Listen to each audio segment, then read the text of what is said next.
Welcome back to some Hunter x Hunter. Let's hunt down another subject. Yes, this is gonna be a video about Nan. But no, don't get too hype. This is not an explanation of Nan or a whole parade of other videos that could be coming up about Nan. No, this time we're gonna keep it chill, we're gonna keep it calm, and we're actually gonna talk about the future of Nan. Look at that. We're looking forward to the future. We're looking forward to new things about Nan.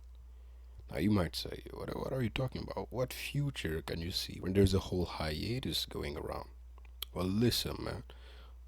A lot of hints and a lot of seeds have been planted all throughout the story. Again, I know I love to point out that there are things that were pointed way back and that are probably gonna bloom in the future.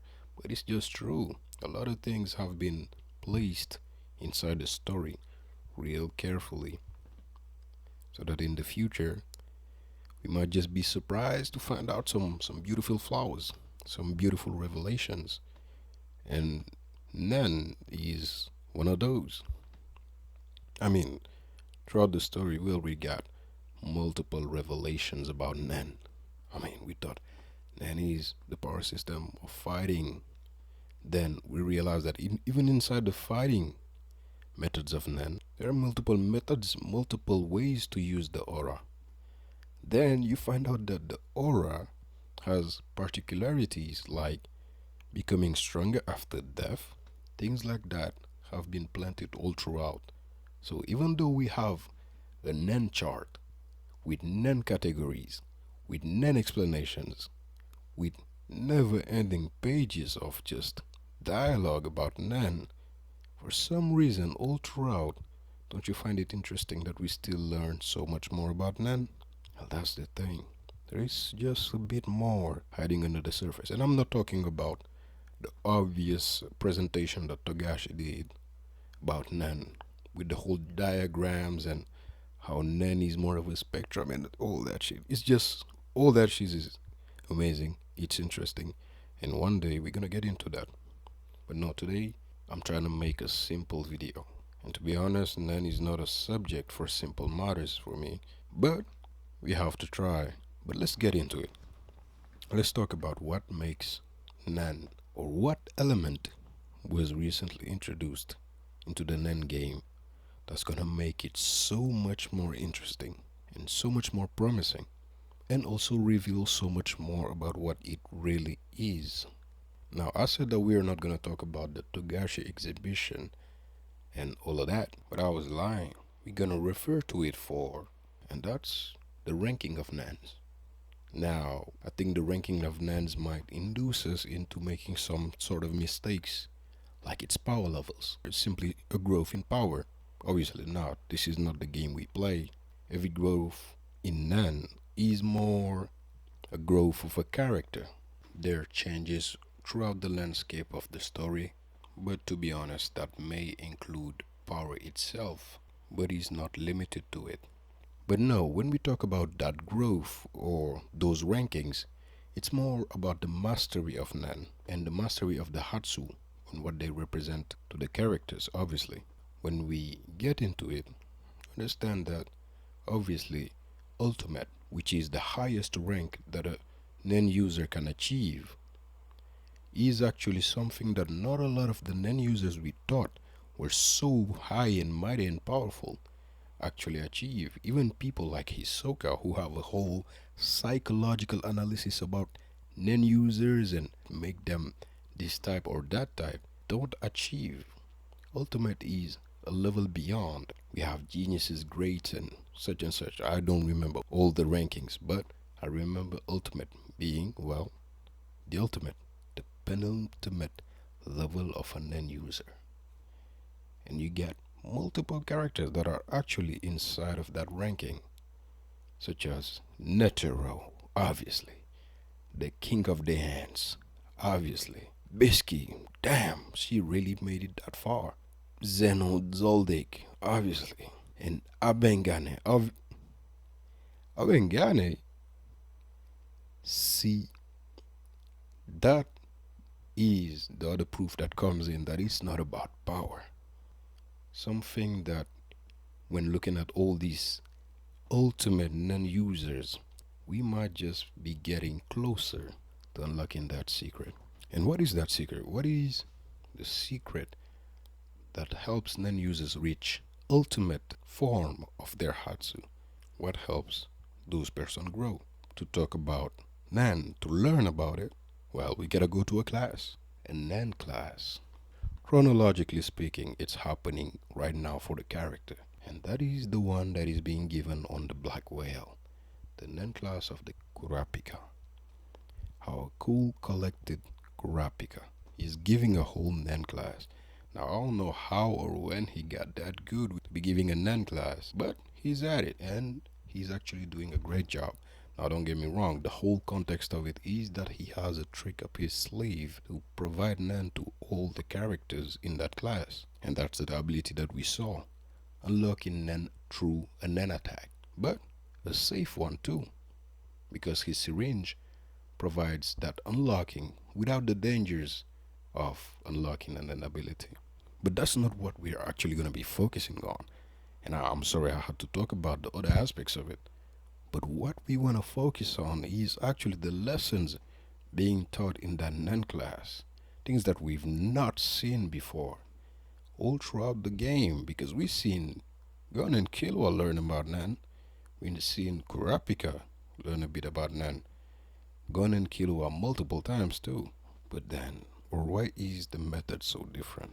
Because the whole process of that Nun class encompasses things that we've never seen before in any of the Nun lessons we've got so far, including about how people hold their hands or the shape in which people hold their hands. Because after asking the whole class to clasp their hands together, three main manners of pattern rose up. We get prayers that interlock their fingers while clasping their hands together. It's really similar to the Christian Judaism ways of praying or the motion that they have when they pray. But there are a couple of variations if you look closely among the crowd. Then we get the shakers who clasp their hands together, but it doesn't seem to involve any interlocking of the fingers. It's more grabbing each other. It feels like there are two people grabbing at the hands, even though you're grabbing your own hands. But this time, you grab it in a way mimicking each other. And then you have the grabbers who grab their hands sort of from the wrist, if I'm understanding correctly. They sort of grab the hand, but they grab it in a way that the two hands don't mimic each other. There is not a mirroring effect on both hands that you actually get when the motion is prayer or the motion is shakers. After that, Kurapika does instruct everybody on methods of training depending on which method of holding they had. This and the fact that Kurapika instructs everybody to use the method that comes to them the most naturally tells us that this way of training has a lot to do with the individual. It has a lot to do with the personality perhaps, or a lot to do with the background of the people. In any which case, simply put, there is an element of personality that influences the progress that the non user might make, if at all. And back on the subject of those training movements, come to learn, for example, that the people that have the praying motion have to scoop up imaginary water and taking it out of some sort of receptacle. As for the shakers, they have to hold the hands together in a group and imagine the flow of aura going clockwise. And when it comes to the grabbers, they actually have to have this weird motion of cooking it up, like they have a bowl or they are cooking up cotton candy. They sort of twist around as if they had a spoon. They twist their hand downwards and turn it around in a small motion, as if they turning around the Nan aura in that motion.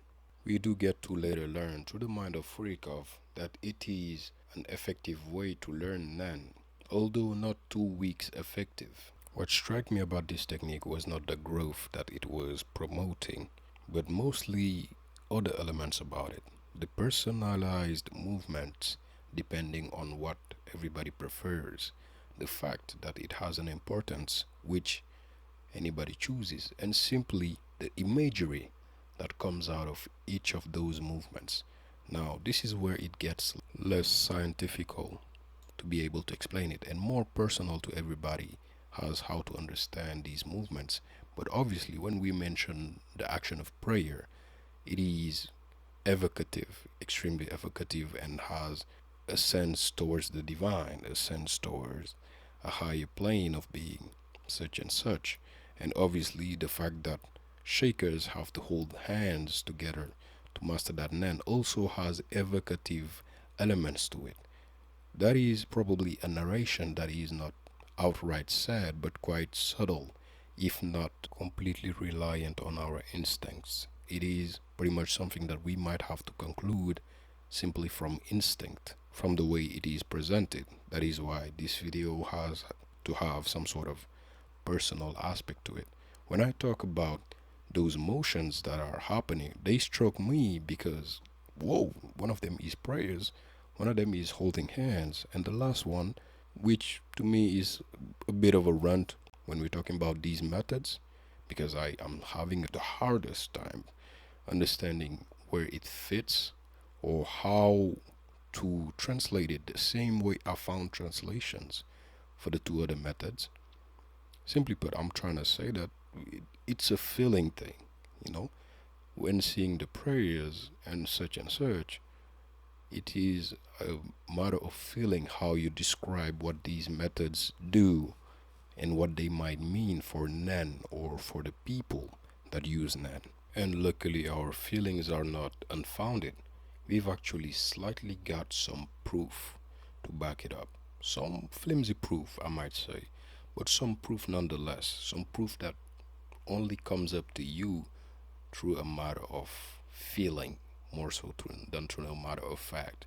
Even though this is Hunter x Hunter, we follow facts all the way. Sometimes the facts and the feelings cooperate in a way you don't expect. And like I said, when we ain't got no chapters coming, nothing is better than a theory to hold it down. Now, when I say that, I'm actually talking about characters. Some characters had shown these these aspects of praying, these aspects of collaboration, and this third aspect to which I still struggle to find a proper name for. But when we think about praying, I think we all the fans of Hunter x Hunter, come to think of one character through whom praying is literally part of his attack, his method of fighting. One character who had literally reached his peak and found a new peak through incessant praying, and that is Netero. And that is not even the only character who has been praying, because under the radar there is also the character of Biscuit, who has been praying for a smaller body, for a way to get out of that BBB status, to get just a bit more cute, more small, more cutie pitsy little childish thing. But in those characters, that notion of prayer, that notion of praying without even making an inability for it, for some reason for it to come to them in the most natural way, and for an important aspect about them to be ultimate non users. It is an absolutely interesting point to keep in mind, even if it feels like it's coming out of nowhere. Now, that motion of praying, even though it was a random notion to learn Nen through Kurapika's Nen class, simply gained so much more interest for me through that connection that I felt, because that was not even the only ones. We're just talking about praying here.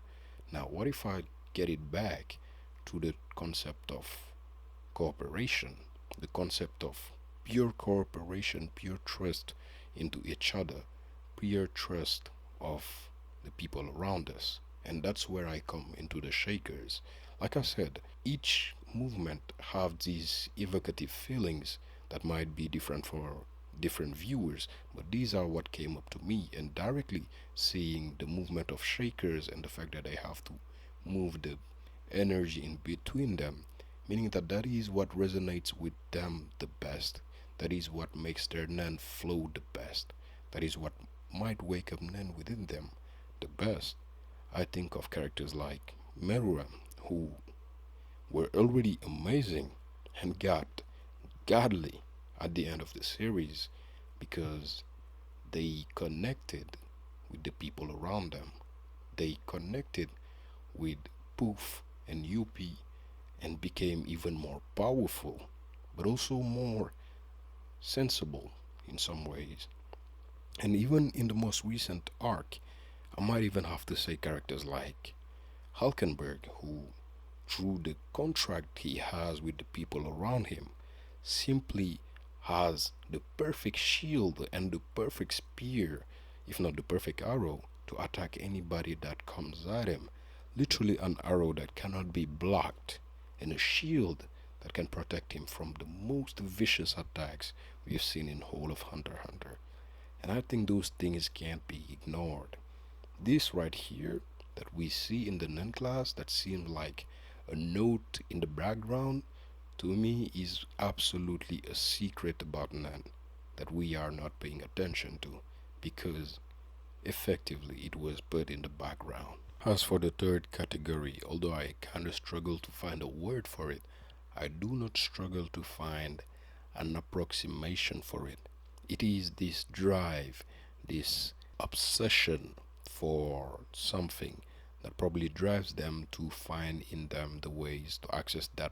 And characters that come to me in that category are obviously the new guy, the main man, fourth prince, Srednich, and characters of that sort who it is simply by drive. But the thing is, we don't miss, or at least we don't lack characters that show drive and get powerful through drives or through contracts, through self contractual actions or bindings, self bindings, self contracts to get their Nen power stronger. What I mean by this drive is here we might be seeing what for Nen is the feelings part because Nen is quite the logical power system. Nen is quite a power system that is pretty much a scientific study to it when you think about it. It is an imaginary science, but an exact science in that imaginary sense. But this seems to be the element of Nen that is not explainable fully, just slightly intangible. There is some explanation to it, but most of it feels nuanced and quite hazy. So when you think about it, you can't think of exactly how to become or how to do it. You just have a vague sense of where to start, being the prayers or the cooperation or from the people around you or that drive, that unhealthy drive to self visionize something, maybe some sort of obsession pretty much that gets that Nen power going. In some ways, I see it as the bypass to the contract system of most Nen systems or most ways to use Nen. It is not through a contractual obligation or limitations, but through a deep wish for something through the vessels of praying or collaboration with the people around you, or simply love for the people around you probably works, or just a deep obsessive drive seemingly for something for it to take in action those feelings and transform them into a whole new Nen ability and a whole new vibe to Nen, probably stronger than the classic ones. Where this new concept really shines is in the limitations of proficiency to other Nen types being completely deleted. Simply put, it feels like somebody is no longer limited to the Nen type they are born with and the ones adjacent to them, but mostly to simply be able to jump towards abilities that naturally come to them through these rituals, through the prayer, through the collaboration, or through the intense and strong desires for something. Why I say that is the case of Netero, who is, for all intents and purposes, an enhancer. But through his one ability that we see him use is using manipulation and conjuration, since the statue is fully physical and is being manipulated so efficiently that he is able to attack with it. And I don't doubt that there is some enhancement in there, some emission in there. Multiple types probably are being used in there. But The fact that he went so far to be able to use the ability tells me that he has gained some efficiency towards things that he was not used to, such as that manipulation I mentioned and that conjuration, which tells me that this praying method, this prayer, gave him growth beyond simple non growth. It gave him a reach towards proficiency, towards things that are new. But he's not the only example, as we see also people like Meruem, who is, for all intents and purposes, an emitter. And from emitter, he also uses techniques that feel so much like conjuration and transmutation, but where we don't find a line might be where but where we might get confused is because of the natural genetics of the ant. But I do think that mostly he's able to use abilities that feel like specialist abilities, and that might be because of that transformation that I mentioned, that transformation through collaboration. These new NAN methods of growth are linked strongly to things beyond the people themselves and are able to break some rules of the NAN concept, but through a long, harness period of committing to something that they believe in.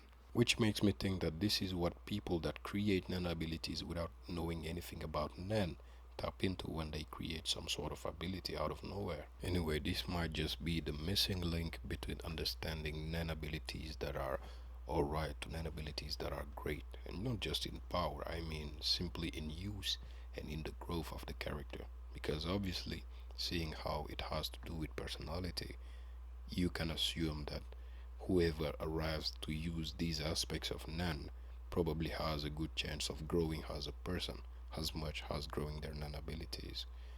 But beyond that, I think we just have to realize that we have seen this happen before our eyes without realizing it, with characters like Abengane, who probably uses the god of the spirit or the spirit of the forest to conjure it using prayers, or Aluka Zoldyck, whose obsession with the people around her, like Killua, probably affecting her ability, or Neon Nostrad, who literally predicts the future.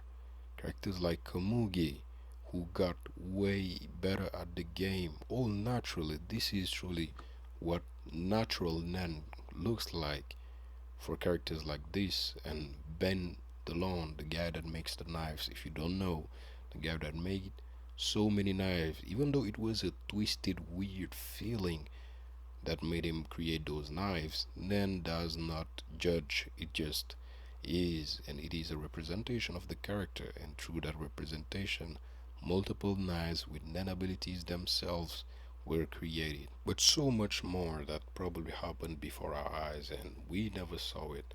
And that's just what makes Nen such an enjoyable power system to have in an even more enjoyable concept of a world, as Kurapika seems to have learned this or have some knowledge about it, either by Izanavi or learned it through experience throughout his life.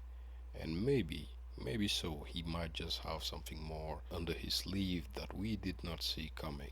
On a side note, I definitely do think that there is a difference between netero going through a long training session till reaching gratitude, which is an important point to me that expresses how this is a change induced by the prayer, and also Bisky going through that change progressively till she reached the size and the body that she wanted, compared to just a praying ability out of nowhere. That I think that there is definitely a side of it that has to do with how the character feels truly about what they are doing and what they are saying. And so, in that example, I'm talking also about people whose net abilities are pretty much to be tools to be used by others, such as Subone, who transforms into a motorcycle and to be ridden. I do not think that this is the growth that is brought upon by the cooperative NAN type, the Shakers NAN type per se.